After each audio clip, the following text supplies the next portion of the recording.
فرق صرف اتنا ہے کہ اس کی بتی جو ہے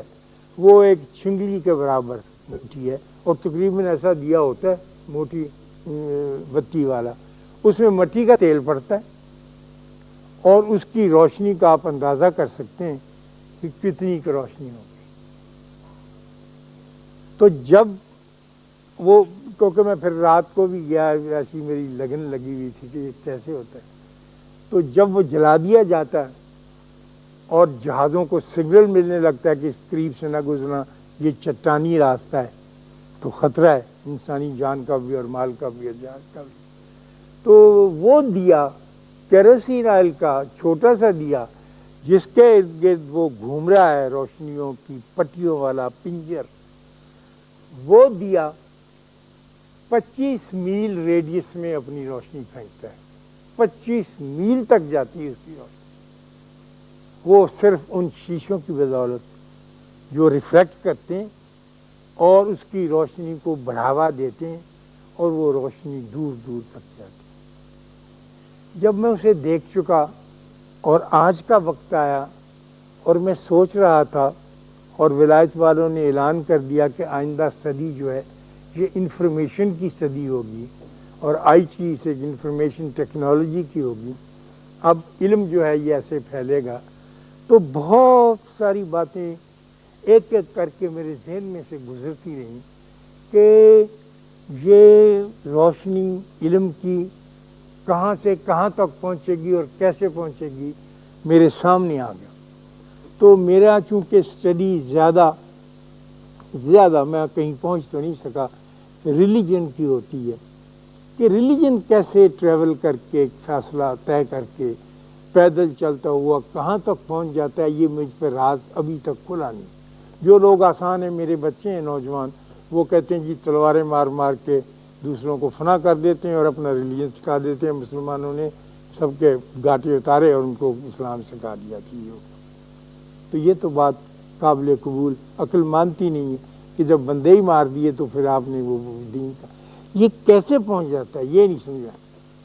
اب میں دیکھتا ہوں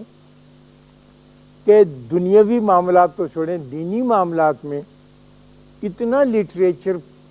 پہنچایا جا رہا ہے، میرے گھر ہی اتنا آتا ہے کہ میں اسے ٹھیک سے پڑھ بھی نہیں سکتا، اور وہ سارے کا سارا لٹریچر جو میں پڑھتا ہوں اور انفارمیشن کے لیے، معلومات کے لیے مجھ تک پہنچایا جاتا ہے،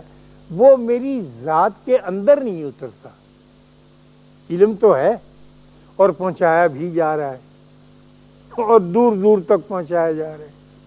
لیکن وہ اترتا نہیں۔ میرا یہ جی چاہتا ہے کہ میں حسد میں سے نکلوں۔ حسد، بیویوں میں بہت حسد ہوتا ہے، وہ برداشت نہیں کر سکتی کسی اور خاتون کو اپنے گھر کے قریب سے گزرنے سے، لیکن یہ ایک طرح سے اچھی، میں اس کی داد بھی دیتا ہوں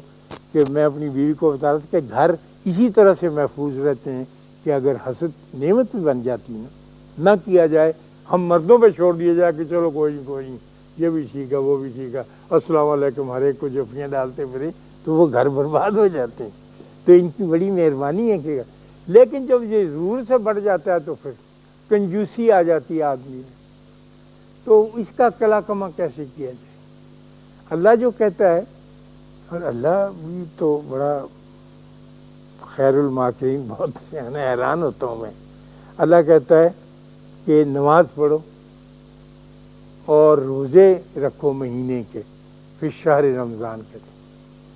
اور نیک عمل کرو۔ تو میں تو پھنس جاتا ہوں کی جگہ آ کے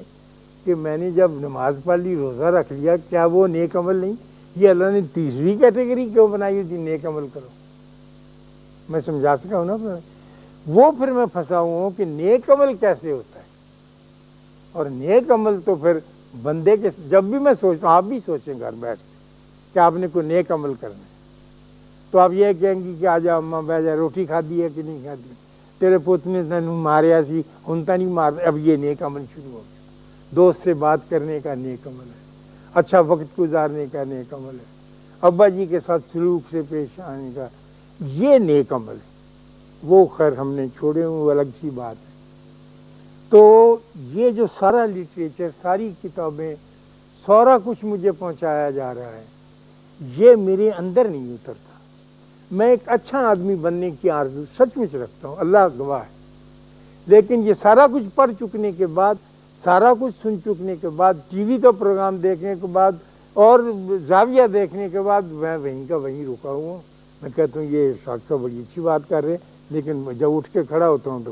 تو میری آرزو تو یہ ہے نا کہ میرے اندر تبدیلی پیدا۔ لڑکی کی آرزو یہ ہوتی ہے کہ وہ اپنا خوبصورت لپسٹک، پاؤڈر، برش لگا کے صاف کر کے اور آنکھوں میں کاجل نکلے، جسم کی خوبصورتی ظاہر ہو۔ پھر ساتھ ہی انسان کی یہ آرزو کہ اندر کی بھی خوبصورتی ظاہر ہو، ایک اندر کا بھی حسن ہے، اندر کا بھی میک اپ ہے۔ بسم اللہ، باہر کا میک اپ ضرور کیا جائے، اچھا لگتا ہے، حکم بھی ہے کہ صاف ستھرے رہو، خوبصورت۔ اللہ جمال ہے اور جمال کو پسند کرتا ہے، اللہ حسن کو پسند کرتا ہے، تو یہ اس کی مہربانی ہے، اس نے اجازت دے رکھی۔ تو اب یہ دیکھنا ہے کہ ہم اندر کا حسن کیسے اجاگر کریں۔ وہ تو وہ میں جو لائٹ ہاؤس کی آپ سے بات کر رہا تھا، جو وہ میرے ذہن میں آیا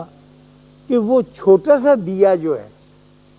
جو بالکل مونگ پھلی کی ریڑھی کو مشکل سے ہی روشن کرتا ہے، وہ 25 میل دور تک پھینک دیتا ہے روشن۔ اور یہ اتنا سارا لٹریچر، اتنا پرنٹ میڈیا، اتنا الیکٹرانک میڈیا، اتنا ریڈیو، اتنا ٹیلی ویژن، یہ کچھ نہیں کر سکتا، اندر ہی نہیں گھستا۔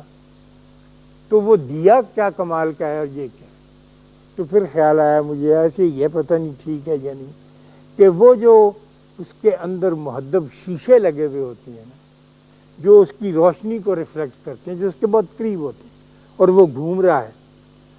وہ اپنی روشنی بیچارہ چھوٹا سا لیمپ ان شیشوں میں اتارتا ہے، اور وہ شیشہ ریفلیکٹ کر کے دوسرے گھومتے آنے والے شیشے میں ڈالتا ہے، وہ اس کو ریفلیکٹ کرتا ہے۔ یوں کرتے کرتے کرتے کرتے جب وہ سمندر پہ پھیلتی ہے روشنی، تو وہ 25 میل ریڈیس کی بن جاتی ہے۔ لیکن اگر ڈائریکٹ وہ پھینکے گا تو کچھ نہیں ہوگا۔ تو جب تک بندے کا علم بندے کو عطا نہیں ہوگا اور بندہ نہیں اس سے سیکھے گا اور نمونہ نہیں بنے گا، اس وقت تک نہیں ہوگا۔ مجھ سے میرے بچے کہ ابو دادا یہ تو مسلمان بڑے لڑاکا تھے، تلوار لیتے تھے، وہ کرتے۔ میں نے کہا اچھا تمہاری بات مانتے۔ پھر مجھے خیال آیا یا اللہ، یہ سنکیانگ جو ہے چین میں، جہاں ایک چھوٹا سا رستہ جس کو اب سلک روٹ کہتے ہیں، اس کے اوپر اونٹ پر سوار ہو کر ایک آدمی چلا جا رہا ہے۔ دیکھو اگر کبھی آپ گئے ہوں تو وہ پہاڑ دیکھ کے لرز اٹھیں، اور نیچے خوفناک بہتا ہوا دریا، اور وہ چلا جا رہا ہے ایک اکیلا چھوٹا دیا، وہ مونگ پھلی کی ریڑھی والا دیا، اور سنکیانگ میں پہنچ جاتا ہے۔ اب اس کا نہ تو لٹریچر چھپا ہوا ساتھ ہے، نہ وہ بولی جانتا ہے ان کی، نہ وہ ایک دوسرے کے ساتھ کمیونیکیٹ، بہ گیا جا کے۔ تو وہ جو سنکیانگ کے اس زمانے کے بدھسٹ تھے، کنفیوشس تھے، وہ کہتے ہیں یار یہ کمال کا بندہ ہے، اٹھ کے ادھر چلا جاتا ہے، پھر یہ کھڑا ہو جاتا ہے، کانوں کو ہاتھ لگاتا ہے، تو وہ اس سے اپنی بولی میں اشارے میں پوچھتے تو کیا کرتا ہے، اور تو اتنا اچھا کیوں ہے؟ جیسے یہاں گائیاں چرانے والے بندے داتا صاحب آ کر بیٹھ گئے غزنی سے، تو دریا تھا، وہ دریا کے کنارے اوپر بیٹھے تھے گائیاں چرانے والے جو ہندو تھے، گائبان، وہ آ کے پوچھتے تھے کہ ایک نیا بابا آیا، بولی ہم اس کی جانتے نہیں، نیلا آبرن پہنتا ہے، یہ ایسا کس طرح سے ہو سکتا؟ دادا صاحب پانی کا گھڑا بھر کے لاتے تھے اور رکھتے تھے، تو لوگ پانی ٹھنڈا پی لیتے تھے جو گرمیوں میں تھے۔ تو وہ کہتے تھے کہ بابا تم کو یہ کہاں سے تم نے یہ سب کچھ، تم اتنے اچھے کیسے؟ اس نے کہا یہ سب اللہ کی، اب بولی سمجھ میں نہیں آ رہی۔ اور وہ کہتے تھے کہ ہم کو اپنے جیسا بنا دے۔ اس نے کہا نہیں، اپنے جیسے ہی ہو تم، ٹھنڈا پانی پیا کرو بس، میں نے کرنا کرانا کچھ نہیں۔ جب بہت ہی زور دیا تو انہوں نے کہا کہ تم اتنے سارے خداؤں کو مانتے ہو، 5-6 خدا ہمارے اچھرے میں ہوتے تھے، لاہور میں ایک جگہ اچھرا سب سے بڑے بت وہاں ہوتے تھے، اچھرا بہت آباد تھا، لاہور کم ہوا تھا۔ یہاں پر دادا صاحب کے زمانے میں اخروٹ کے اور بادام کے اور کرنی کے بڑے درخت تھے، عجیب و غریب باتیں۔ خیر، تو وہ پوچھتے تھے کیا، ایک گروہ چلا کشتی میں رکھ کے، فارس کی گندک اپنا سیلون کا سنگل دیپ کا گرم مسالہ، ہندوستان کا ڈھاکہ کپڑا وغیرہ اس زمانے کی بات ہے، یہ چیزیں لے کے 5-6 ارب تاجر، وہ کشتی رانی کے بہت ماہر تھے، چلتے چلتے چلتے چلتے ایک عجیب و غریب جزیرے میں پہنچے جس کا انہیں نام بھی نہیں آتا تھا، تو وہ جا کے ساحل کے اوپر اپنی چیزیں پھیلا دیں کہ بیچیں گے، تو لوگ آئے خریدنے کے لیے، عورتیں مرد دیکھنے کے لیے، کھلونے، شیشے کا سامان، شیشہ انہوں نے دیکھا نہیں تھا، تو وہ شیشے کا سامان دیکھ کے بہت حیران، تو قیمت ان سے پوچھیں، جو بھی طے ہوئی، وہ بندہ بیٹھا تھا وہ بتاتا تھا انگلیوں کے ہاتھ کے اشارے سے۔ انہوں نے پوچھا کہ یہ کون سی جگہ، انہوں نے کہا اس کا نام انڈونیشیا ہے، تو انہوں نے کہا کہ ہم تو ادھر آ گئے کشتی میں تو وہ چیزیں خریدتے رہے کرتے رہے، سودا کرتے ہوئے انہوں نے کہا کہ اس کے پیسے کم کر، اس نے کہا میں پیسے کم نہیں کر سکتا، اس لیے کہ یہ مال میرا نہیں ہے، یہ میرے مالکوں کا مال ہے، میں ان کا ملازم، میں غلام ہوں۔ تو کہنے لگے کہ وہ کہاں ہے؟ کہنے لگا وہ گئے ہوئے ہیں۔ اس نے کہا کہاں گئے ہوئے ہیں؟ کہنے لگے وہ میرے لیے کھانا لینے گئے ہوئے ہیں۔ تو انہوں نے دیکھا 5-6 ارب سروں پہ پتیلے اٹھائے ہوئے روٹیاں نوکر کے لیے لا رہے ہیں وہاں۔ اس نے کہا یہ تم کون لوگ ہو، نوکر کے لیے کوئی کھانا لاتا ہے؟ ان سے پوچھا زور لگا کے، زبان کے لفظ جوڑ جاڑ کے، اس نے کہا ہاں یہ ملازم ہے، لیکن ہمارے اللہ کا حکم ہے کہ ہمیں اس کی ویسے ہی خیال رکھنا ہے، ویسے ہی کپڑے دینے، ویسے ہی روٹی۔ تو انہوں نے کہا کہ ہم تو یہ تمہارے والا مزاج قبول ایسے ہو سکتا ہے؟ وہاں بھی تو غلام تھے نا، وہاں بھی دکھی لوگ تھے، انہوں نے کہا ایسے ہی کرتے۔ چنانچہ انڈونیشیا میں کوئی لڑاکا بندہ، ایک بھی تلوار والا یا تیر کمان والا مسلمان نہیں ہے، اور وہ سارے کا سارا مسلمان ہے، ہم سے بڑا ملک ہے اور بڑا تعداد میں مسلمان جو ہے نا، کوئی لڑائی وہاں کبھی نہیں، سنگچانگ میں کوئی لڑائی کبھی وہاں نہیں۔ ہمارے جو بادشاہ فرض کی یہاں کے لڑے بھی، انہوں نے لوگوں کو اسلام قبول کرنے سے روکا، اکبر نے کہا کہ دین الہی چلا دیتے ہیں، وہ فائدہ ہوگا، میرا بھی ہوگا، بادشاہ تو تمہارا بھی ہوگا، یہ انہوں نے نہیں پھیلایا۔ تو یہ روشنی جو ہے، کیا یہ واقعی اسی طرح سے پھیلے گی جس طرح سے ویسٹ والے کہتے ہیں کہ اگر ابلاغ ہو، کھل کے بات کی جائے اور دور دور تک پہنچائی جائے تو دور دور تک پہنچتی، دور دور تک پہنچتی تو ضرور ہے لیکن دلوں میں نہیں اترتی۔ یہ بات جاننا ہم چاہ رہے ہیں۔ میں اچھا ہونا چاہتا ہوں، میرا ایک تقاضا ہے، آپ اچھا ہونا چاہتے ہیں، آپ کا ایک تقاضا ہے۔ ہم یہ چاہتے ہیں کہ وہ لائٹ ہاؤس ہمیں پرووائڈ کیا جائے، وہ روشنی کا مینار جو اپنی چھوٹی سی روشنی دیے، وہ جو مدینہ شریف میں ایک چھوٹی سی مسجد میں جس کے جو شتیریاں اور بالے ڈال لوگوں کا سر لگتا تھا، اتنی نیچی تھی، وہاں پیدا ہوا، وہ تو چھوٹا ہی دیوا تھا،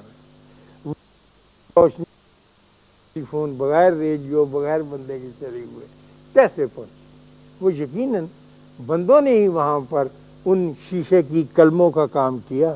جن پر قریبی روشنی پڑی، پھر انہوں نے آگے ریفلیکٹ کیا، وہ آگے ریفلیکٹ ہوتی گئی اور دور دور تک پھیلتا گیا۔ تو میں اس بہانے سے یہ بھی چاہوں گا کہ مجھے میرا وہ روشنی کا مینار لائٹ ہاؤس بھی بتائیں، اور آپ کے سوچنے کے لیے یہ موضوع بھی عرض کرتا ہوں کہ اس کے اوپر کیسے غور کیا جائے اور کس طرح سے کیا جائے، کیونکہ ہم سب اللہ اور رسول کے حکم کے اچھے ہونا چاہتے ہیں جتنا بھی ہو سکتے ہیں۔ ہمیں ذرا خوش، جیسے اچھے باغ میں جا کے پھول کی خوشبو کی آرزو ہوتی ہے، اچھی دکان پہ جا کے اچھی اشیاء خوردنی کی چیزیں، اس لیے اچھے دین میں آ کے ہم تھوڑے سا مزہ بھی لینا چاہتے ہیں اور پھر یہاں سے چلے جانا چاہتے ہیں۔ اللہ آپ کو آسانیاں عطا فرمائے اور آسانیاں تقسیم کرنے کا شرف عطا فرمائے۔ اللہ حافظ۔